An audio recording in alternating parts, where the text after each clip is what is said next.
بسم اللہ الرحمن الرحیم۔ عربی میں شہد کی مکھی کو نحل کہتے ہیں۔ قرآن مجید میں اللہ تعالیٰ نے ایک سورہ نازل فرمائی جس کا نام سورہ نحل ہے۔ اس سورہ میں شہد اور شہد کی مکھی کے فضائل، اس کے فوائد و منافع کا تذکرہ فرمایا ہے جو قابل ذکر ہے، اور در حقیقت یہ مکھیاں عجائبات عالم کی فہرست میں ایک بہت ہی نمایاں مقام رکھتی ہیں۔ اس مکھی کے گھروں یعنی چھتوں کا ڈسپلن اور نظام عمل اتنا منظم اور باقاعدہ ہے گویا ایک ترقی یافتہ ملک کا نظام سلطنت ہے جو پورے نظام و انتظام کے ساتھ نظام مملکت چلا رہا ہے، جس میں کوئی خلل اور فساد رونما نہیں ہوتا۔ ہزاروں بلکہ لاکھوں کی تعداد میں یہ مکھیاں اس طرح رہتی ہیں کہ ان کا ایک بادشاہ ہوتا ہے جو جسم اور قد میں تمام مکھیوں سے بڑا ہوتا ہے۔ تمام مکھیاں اسی کی قیادت میں سفر اور قیام کرتی ہیں۔ اس بادشاہ کو یاسوب کہتے ہیں۔ ان کا یاسوب ان مکھیوں کے لیے تقسیم کار ہوتا ہے اور سب کو اپنی اپنی ڈیوٹی پر لگا کر کام کرواتا ہے۔ چنانچہ کچھ مکھیاں مکان بناتی ہیں جو سوراخوں کی شکل میں ہوتا ہے۔ یہ مکھیاں ان سوراخوں کو اتنی خوبصورت اور یکسانیت کے ساتھ مسدس شکل کا بناتی ہیں کہ گویا کسی ماہر انجینئر نے پرکار کی مدد سے ان سوراخوں کو بنایا ہے۔ سب کی شکل بالکل یکساں اور ایک جیسی، سب کی لمبائی، چوڑائی اور گہرائی بالکل برابر ہوتی ہے۔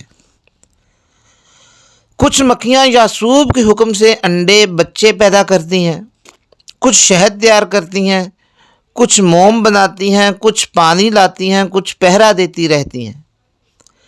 مجال نہیں کہ کوئی دوسری مکھی ان کے گھر میں داخل ہو سکے۔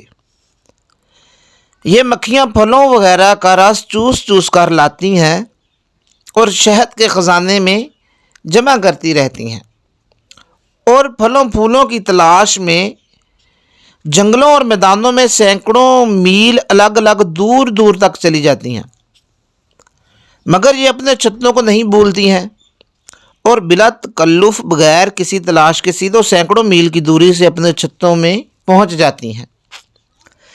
یہ مکھی مختلف رنگوں اور مختلف ذائقوں کا شہد تلاش کرتی ہیں،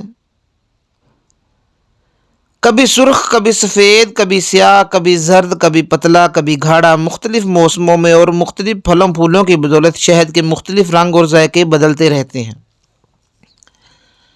یہ اپنے چھتے کبھی درختوں پر، کبھی پہاڑوں پر، کبھی گھروں میں، کبھی دیواروں کی سوراخوں میں، کبھی زمین کے اندر بنایا کرتی ہیں، اور ہر جگہ یکساں ڈسپلن اور نظام کے ساتھ ان کا کارخانہ چلتا رہتا ہے۔ نافرمان اور باغی مکھیوں کو ان کا یاسوب مناسب سائیں بھی دیتا ہے، یہاں تک کہ بعد کو قتل بھی کروا دیتا ہے اور سب کو اپنے کنٹرول میں رکھتا ہے۔ کبھی کوئی شہد کی مکھی کسی نجاست پر نہیں بیٹھ سکتی، اگر کبھی کوئی بیٹھ جائے تو ان کا بادشاہ یاسوب ان کو سخت سزا دے کر چھتے سے نکال دیتا ہے۔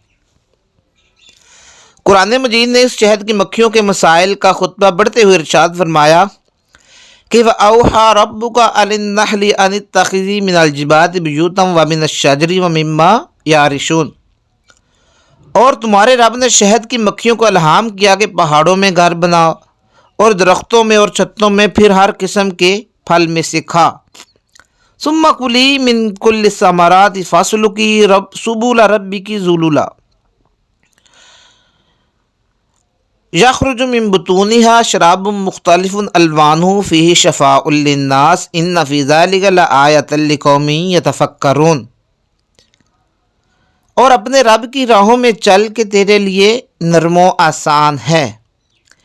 اس کے پیٹ سے ایک پینے کی چیز رنگ برنگ کی نکلتی ہے جس میں لوگوں کے لیے تندرستی ہے، بے شک اس میں نشانی ہے دھیان کرنے والوں کے لیے۔ اللہ تعالیٰ نے شہد کو تمام بیماریوں کے لیے شفا فرمایا ہے، چنانچہ بعض امراض میں تنہا شہد سے شفا حاصل ہوتی ہے اور بعض امراض میں شہد کے ساتھ دوسری دواؤں کو ملا کر بیماریوں کا علاج کیا جاتا ہے۔ جیسا کہ معجونوں اور جوارشوں اور طرح طرح کے شربتوں کے ذریعے تمام بیماریوں کا علاج کیا جاتا ہے، اور ان سب دواؤں میں شہد شامل کیا جاتا ہے۔ اسی طرح سکنج بینوں میں بھی شہد ڈالا جاتا ہے جو پیٹ کے امراض کے لیے بے حد مفید ہے۔